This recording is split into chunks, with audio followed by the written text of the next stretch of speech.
चला तर आज आपण बनवणार आहे छान पुलाव। तर सर्वप्रथम आपण इथे तेल गरम करून घेऊया। तेलाचं तापमान अगदी जास्त नको, पण जिरं आणि मोहरी भाजेल इतकं तापमान असायला हवं। तर मी आता एक कुकर घेतलेला आहे, स्टीलचा कुकर आहे माझ्याकडे, आणि मी त्यात सोयाबीनचं तेल घातलेलं आहे। तुम्ही कुठलंही तेल वापरू शकता, मी सोयाबीनचं तेल घेतलेलं आहे। आणि मी 2.5 प्यालाचा भात करते, तर त्यामुळे मला जितकं तेल लागेल मी तेवढं तेल घेतलेलं आहे। तुम्ही तुमच्यानुसार तेल घेऊ शकता। तेल गरम झालेलं आहे आणि आता मी इथे जिरं टाकलेलं आहे। चवीनुसार जिरं टाकायचं आहे आणि त्याला छान गरम होऊ द्यायचं आहे, सो दॅट त्याचा अर्क त्यात उतरेल। छान गरम झालेलं जिरं। यानंतर आपण खडे मसाले टाकणार।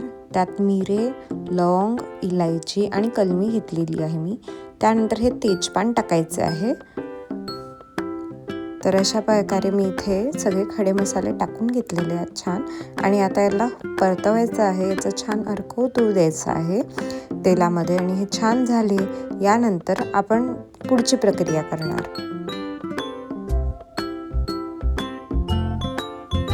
इथे बघू शकता त्याचा अर्क उतरतोय। यानंतर मी बारीक चिरलेला हा कांदा आहे, हा 2 कांदे आहेत, हे बारीक चिरलेले आहेत, हे आता टाकणार आपण। तेल इथे गरम झालेलं आहे, छान अर्क आलेला आहे। आणि आता इथे आपण यात कांदा टाकलेला आहे, खडे मसाले झालेले आहेत आपले। आणि आता हे परतवून घ्यायचं। कांदा छान गोल्डन ब्राऊन होईपर्यंत आपण इथे कांदा भाजून घेणार आहोत।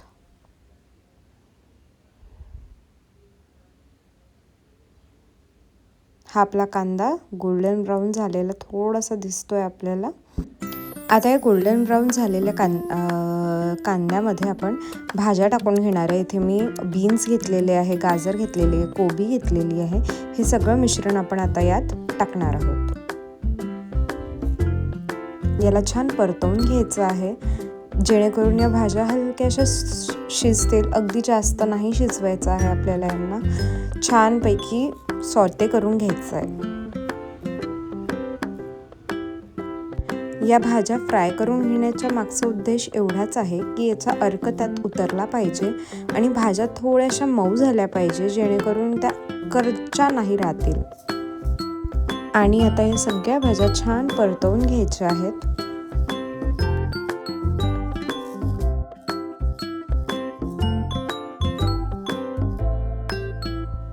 इथे बघा भाज्या छान परतवून झालेल्या आहेत, भाज्यांचा अर्क उतरलेला आहे आणि भाज्या सॉफ्ट झालेल्या आहेत। आता आपण हिरवी पेस्ट बनवून घेणार आहे। मी इथे ठेचा घेतलेला आहे, ज्यात जिरं, मिरची, मीठ हे सगळं टाकून घेतलेलं आहे। मिरची आणखी घेतलेले आहेत आणि मी वरनं कोथिंबीर घातलेली आहे।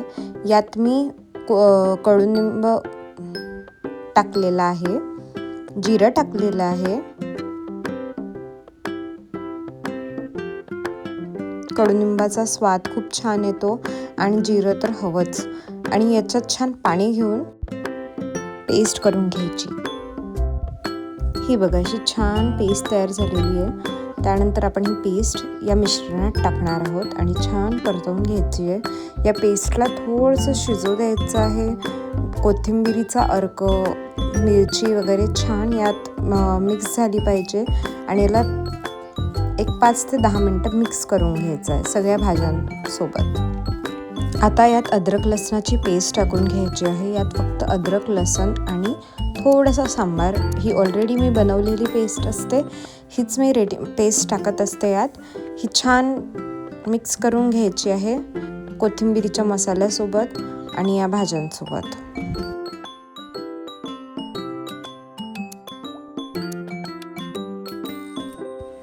आता मसाला होईपर्यंत आपण पाणी उकळून घेऊया।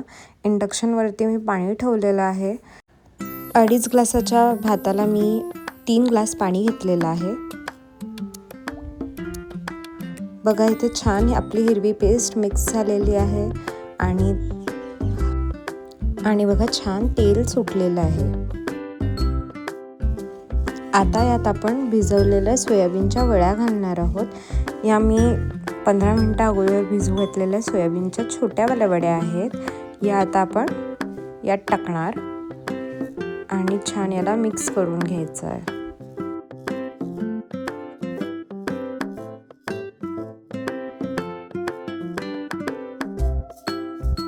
आता मी हे 2.5 ग्लास तांदूळ धुवून घेतलेले आहे छान आणि थोडा वेळ ठेवले होते. आता हे आपण यात घालणार मिश्रणात आणि याला छान मिक्स करून घेणार.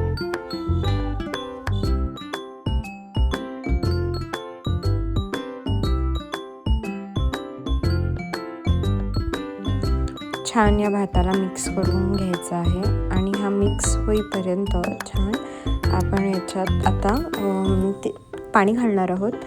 इथे हे बघा पाणी उकळलेलं आहे. आता आपण हे यात घालणार, पण त्यापूर्वी आपण इथे चवीनुसार मीठ घालणार आहोत. 2.5 ग्लासाच्या भाताला आपण इथे मी साधारणपणे 3 चम्मच मीठ घातलेलं आहे.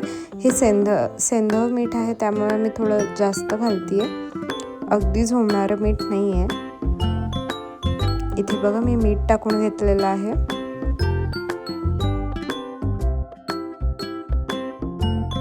आता यात आपण पाणी घालणार आहोत. जे उकडलेलं आपण 3 ग्लास प्रमाणाचं पाणी आहे ते आपण इथे घालून घेणार.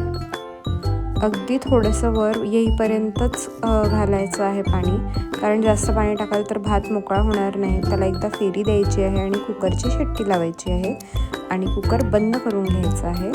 2 शिट्ट्या होईपर्यंत कुकर बंद ठेवायचा आहे. इथे फ्लेम वाढवायचा आहे आणि आता बघा हा भात झालेला आहे, तर मी उघडून दाखवते. अतिशय सुंदर असा पुलाव तयार झालेला आहे आपला.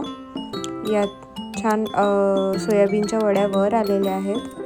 इथे बघू शकता, खूपच सुंदर झालेला आहे भात. भाताचा कलर जितका छान आला आहे तितकाच तो चविष्ट